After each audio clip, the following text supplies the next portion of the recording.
Sir Hafeez Khan గారు, ఒక ప్రజాప్రతినిధి, ఈ ఓటు ఈరోజు ఎస్ఐఆర్ ప్రక్రియలో ప్రతి ఒక్కరూ ఓటు ప్రక్రియలో పాల్గొని ఓటు హక్కు పొందేలా వాళ్ళకు వాళ్ళు చూసుకోవాల్సినటువంటి అవసరం ఉంది. ఓవరాల్గా ఎస్ఐఆర్ ప్రక్రియ మీ అబ్జర్వేషన్ గ్రౌండ్లో ఎలా జరుగుతుంది?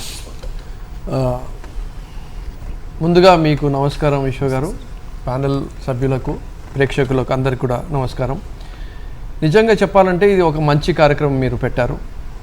మీరు లేవెత్తిన క్వశ్చన్స్, ఇప్పుడు ఇంద్రనీల్ గారు ఇచ్చిన క్లారిఫికేషన్ కూడా ఐ ఫీల్ ప్రతి ఒక్కరు చూడాల్సిన అవసరం ఉంది. ఎందుకంటే అపోహాలపైన నడుస్తుంది, అవగాహన లేదు. ఇంత క్లారిటీగా అడగడం లేదు, చెప్పడం లేదు. గ్రౌండ్ రిపోర్ట్లో ప్రతి ఒక్కడు ఏదో ఒక కాగితాలు జిరాక్స్లు చేసుకుంటూ ఒక సచివాలయం నుంచి ఇంకో సచివాలయం పోతున్నాడు, కానీ ఏమి చేయాలా అనేది గ్రౌండ్లో చెప్పడం లేదు. ఇలా డిబేట్ పెట్టి వాళ్ళ అపోహాలని తొలగించే విధంగా కూడా ఎవరు మాట్లాడడం లేదు. దానికోసం మీకు ఫస్ట్ ఆఫ్ ఆల్ ధన్యవాదాలు తెలుపుకుంటున్నా. ముఖ్యంగా నేను చూసింది ఏమిటంటే 15 రోజులు first 15 days enumeration forms distribution ఏదైతే చేశారో దాంట్లో 7 రోజులకి ఒక 30% ప్రకారంగా చేశారు. ఓకే.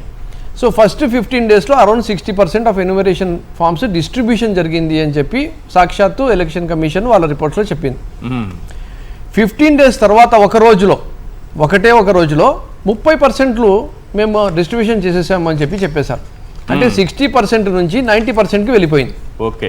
మొత్తం టోటల్ ఎన్ని డేస్లో వెళ్ళింది సార్? ఇది 16 daysలో జరిగింది. 16 daysలో 90% అయిపోయింది.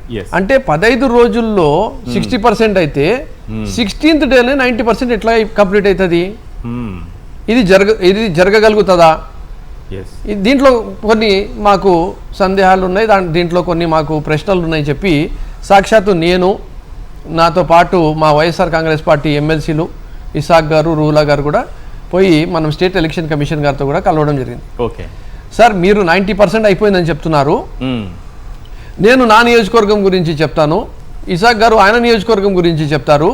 మీ రిపోర్టు మీరు 2 రోజుల ముందర ఇచ్చింది ఏముంది, ఈరోజు ఇచ్చింది ఏముంది సార్? ఇది మీరు ఓన్లీ కింద మీ ప్రెషర్తోనో లేదంటే తెలుగుదేశం పార్టీ ప్రెషర్తోనో ఈరోజు 90% డిస్ట్రిబ్యూషన్ అయిపోయిందని చెప్తున్నారు, కానీ జరగలేదు. 50 to 60% మాత్రమే ఎన్యూమరేషన్ ఫామ్స్ బిఎల్ఓస్ తీసుకొని పోయి ఇవ్వడమో లేదంటే తెలుగుదేశం పార్టీ బిఎల్ఎస్ తీసుకొని పోయి ఇవ్వడమో జరిగింది. కానీ వాస్తవంగా గ్రౌండ్ పైన అంటే 50 to 60% మాత్రమే జరిగిందన్న విషయాన్ని మీరు ఎన్నికల అధికారుల దృష్టికి తీసుకెళ్లారు కదా, ఇది గ్రౌండ్ లో పరిశీలించిన తర్వాత చెప్పారా మీరు?